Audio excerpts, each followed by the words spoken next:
2010 में जब उन्होंने बिल्डअप किया यहाँ पे, उस वक्त हमारे, मुझे नाम वाला सा क्या नाम था, जो हमारे परमानेंट एनवाय थे, तो हमसे गारंटीज मांग रहे थे। तो हमसे वो मांग रहे थे कि हम टेक्टिकल न्यूक्लियर स्ट्राइक्स नहीं करेंगे, जो गारंटी हमने नहीं दी थी। और जब अगर मेरा यादाश्त ठीक काम कर रही है तो फिर मल्टीनेशनल, हमने कहा था कि ये भाई आपकी जो सिलिकॉन वैली, हमारे पास और कुछ नहीं है बचने के लिए।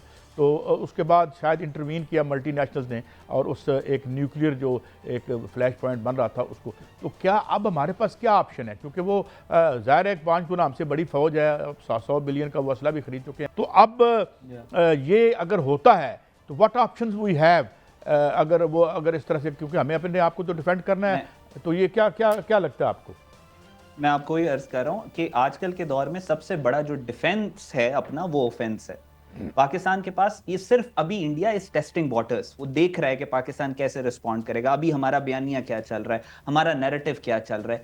इस नैरेटिव को हम जितना ऑफेंसिव रखेंगे, इंडिया को रोकने के चांसेस उतने ज्यादा हैं। और दूसरी बात, if they go for a kinetic action, अगर वो एक स्ट्राइक करते हैं, हमारा रिस्पॉन्स होना चाहिए कि एक के बदले हम 70 स्ट्राइक्स करें। अगर वो एक बंदा मारते हैं, हमारा रिस्पॉन्स ये होना चाहिए कि हम एक के बंदे 70 बंदे मारें।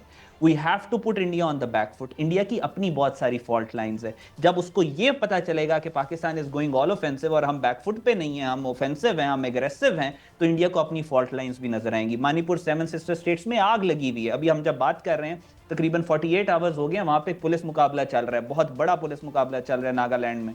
फिर उसके बाद अभी तो हमने आपसे बात ही नहीं की बहुत सी, क्योंकि वक्त कम है। अभी तो हमने उनके रेड कॉरिडोर की बात नहीं की, वो कितने जो सूबे हैं अगर नक्शे पे हम देखें, अभी वो एक जगह पर एक सूबे में तो उन्होंने एक अपनी लोकसभा बना रखी है। बहरहाल बहुत शुक्रिया अहमद हसन साहब for enlightening us on this very vital issue. और मैं इसी बात पे इस सेगमेंट को ख़त्म करता हूँ कि मियाँ ये तो ठीक है, ये हमें उतारने वाला तो हमें ना समझें, और हम इतने भी जो नहीं। और इस वक्त जो इन्होंने किया था, ये जो सिलसिला इन्होंने किया था हमारे साथ, अभिनंदन के साथ जो हुआ जो हमने उनके त्यारे मार गिराए थे, तो और बहुत सारी फॉल्ट लाइंस हैं उनके पास। मिसाल के तौर पर उनकी फ़िज़ाइया अभी तो मेरे ख्याल में उनको वो F-35 डिलीवर नहीं हुए, और ये मामला है। लेकिन इसके साथ साथ पाकिस्तान के पास उनसे ज़्यादा इम्प्रूव्ड और जिसे टेक्टिकल न्यूक्लियर वेपन कहते हैं। नाज़रीन मैं ये बताता चलूँ कि टेक्टिकल, अल्लाह ना करे कि हम यूज़ करें, और हम इंसानों को ना इस तरह से कत्ल करने या कत्ल होने के ख्वाहिशमंद हम नहीं हैं। मगर सवाल ये है कि फिर अगर हमारे यहाँ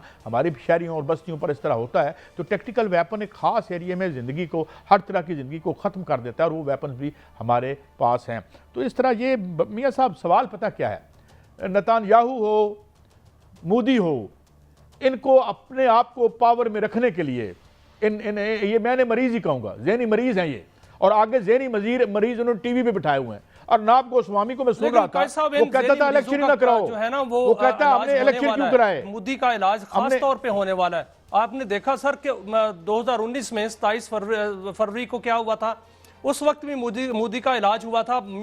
जो गोदी मीडिया है, भारतीय मीडिया, उस पर बैठा हुआ वो बख्शी को मैं कल देख रहा था, जिसकी सांप जैसी मूछें हैं, वहां वो कह रहा था पाकिस्तान के ऊपर हमला होना चाहिए और पाकिस्तान पर हमला कर दें। वहां पर कल का जो है वो आज तक नारे लगाए जा रहे हैं पाकिस्तान पर हमला कर दें।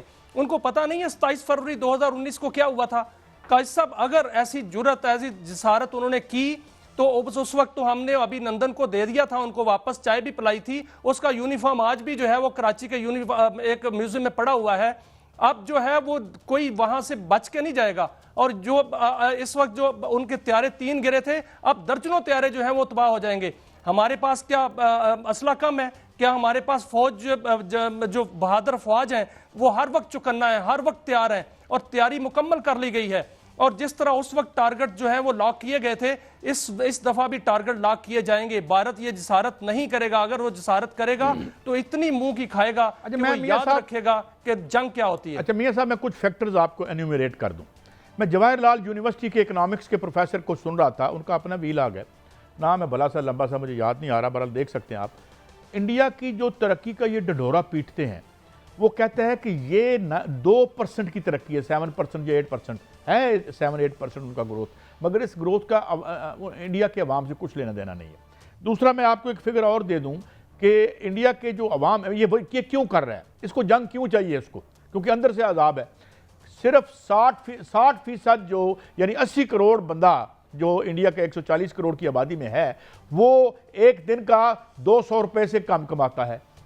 इनकी हमने जो सोशल हालत देखी, ये ग्रोथ रेट की भी ज़रा औकात मैं आपको बता दूं कि ये आपके सामने जो कोरोना हुआ, एक लाफ अमेरिका बहादुर का भी यही हाल हुआ था। अच्छा, और आज जो अमेरिका बहादुर का हाल है उसमें हम बाद में आएंगे कि जनाब ट्रंप साहब जो हैं वो अंदर का जो ऑर्गेनिक इकोनॉमिक क्राइसिस है उसे बाहर का रास्ता दिखा रहे हैं, और ये भी यही कर रहे हैं। मियाँ साहब, जो सोशल सेक्टर है इंडिया का, इसकी अगर आप दुनिया की सबसे बड़ी झोपड़पट्टियाँ वहाँ पे हैं, वहाँ पे अच्छा एक और बात, क्या किसी मुल्क ने ऑफिशियली सेलिब्रेट किया है एक मस्जिद, भले आपका हम मुकदमा मान लेते हैं कि वहाँ कोई आपका राम मंदिर था, अब कई 100 साल या 1000 साल या जितने वहाँ एक मस्जिद बन गई है, तो फिर क्या हुआ? मैं ज़ाती तौर पर एक कॉलेज जिसका मैं पढ़ा हूँ, वहाँ हमने जब तक मैं मौजूद था हमने मंदिर को हाथ नहीं लगाने दिया था। गवर्नमेंट डिग्री कॉलेज में एक मंदिर था और वो उसके दर पे थे वहाँ के डीपी साहब, तो हमने कहा कि नहीं, ये इलीगल है और ये उनके लिए है, इसको रहने दें, इसको प्रिजर्व कर लें यार। तो ये ऑफिशियली कोई गवर्नमेंट कोई मस्जिद गिरा के उस पर अपनी सियासत खेलती है, और ये जो है ये हमें बताते हैं कि जी हमारे पास जो फंडामेंटलिस्ट हैं और ये लश्कर तैयबा है और ये फलाना है। पाकिस्तान ने हमेशा आला ज़र्फ दिखाया है, पाकिस्तान ने हमेशा आला ज़र्फ दिखाया है, हर शोबे में आला ज़र्फ दिखाया है, और पाकिस्तान ने हमेशा ये चाहा है कि दोनों मुल्क अमन से रहें। लेकिन जब कश्मीर पे जुल्म होगा, जब वो मोदी हमें ज्वाइन किया है, ज्वाइन किया है जनरल गुलाम मुस्तफा साहब ने। जनरल साहब बहुत शुक्रिया। जनरल साहब, हम यही बात कर रहे हैं कि पहली बात तो ये कि प्लमेट कर रही है, तेजी से गिर रही है इसकी पॉपुलैरिटी, हम देख रहे हैं मोदी साहब की।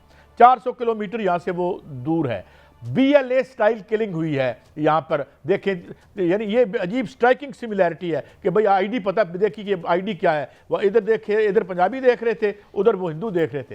How do you look at it? क्या अचीव करना चाहते हैं, what will be the consequences, आगे क्या हो सकता है? जनाब जनरल गुलाम मुस्तफा साहब, राब्ता शायद मुनक़ता हुआ उनके साथ, हम दोबारा उनसे राब्ता काम करने की कोशिश करेंगे। नाज़रीन, यही बात जो हम बार बार कह रहे हैं कि हु इज़ द बेनिफिशरी, क्योंकि वो अपने आप को डेमी गॉड समझना शुरू कर दिया था विद लिटिल जी, जो यानी वो इंडिया में तो आप देखें ना, लोगों को, अमिताभ बच्चन को भी लोग देवता मानते हैं, शाहरुख को भी मानते हैं, मोदी साहब को भी कई लोगों ने बनाया हुआ था। भाई साहब, ये जो आपने अमिताभ बच्चन की बात की है, हॉलीवुड की फिल्म में देखा है कभी अमरीश पुरी जो थे वो खुद ही आग लगाकर खुद ही जो है वो रोना शुरू कर देते थे? यही हुआ है कल वहां पर पहलगाम में, वहां पर भी खुद उन्होंने ये वाकया कराकर खुद जो है वावेला शुरू कर दिया फौरी तौर पर, और खुद जो है वो फौरी तौर पर पाकिस्तान पे इल्जाम लगा दिया। वो तो एक उनकी फिल्म का एक सीन था, जो कि वो फिल्में बनाने में माहिर हैं, और इस तरह की जो है वो फिल्में बनाते रहे हैं पहले भी, और अभी भी उनकी इस तरह की फिल्में बनती हैं। ये एक बॉलीवुड फिल्म का जो है एक सीन था, और तो मुझे कुछ नहीं लगा वो, और उसमें ना कोई सबूत आए सामने, जो आज उन्होंने दारंदाज दिखाए हैं अपनी तरफ से। क्या कोई ऐसे जिनको मारा जाए और उनके लिए उनके जो कपड़े होते हैं इतने साफ होते हैं? मैं ये सब उनको इस तरह की तस्वीरें होती हैं उनकी। देखिए, हम दोनों न्यूक्लियर स्टेट्स हैं। मोदी साहब, आपके लिए ज़ाती तौर पर दुनिया के हर हुक्मरान के लिए पावर में रहना बड़ा ज़रूरी है, हमें पता है, इसके लिए गले कटते हैं, दुनिया भर में गले काटे जाते हैं, मगर mind it, you are a nuclear power, we are a nuclear power, और आप हमारी जो हमारी आर्मी जो है वो वार हार्डन्ड आर्मी है, उसे आप टेस्ट कर चुके हैं। हम अग्रेशन नहीं करना चाहते, लेकिन अगर अग्रेशन आपने किया तो आपका भी नुकसान होगा। अपने इक़्तिदार को किसी और वारदात के ज़रिए कंटिन्यू करवाना शुरू कर दें,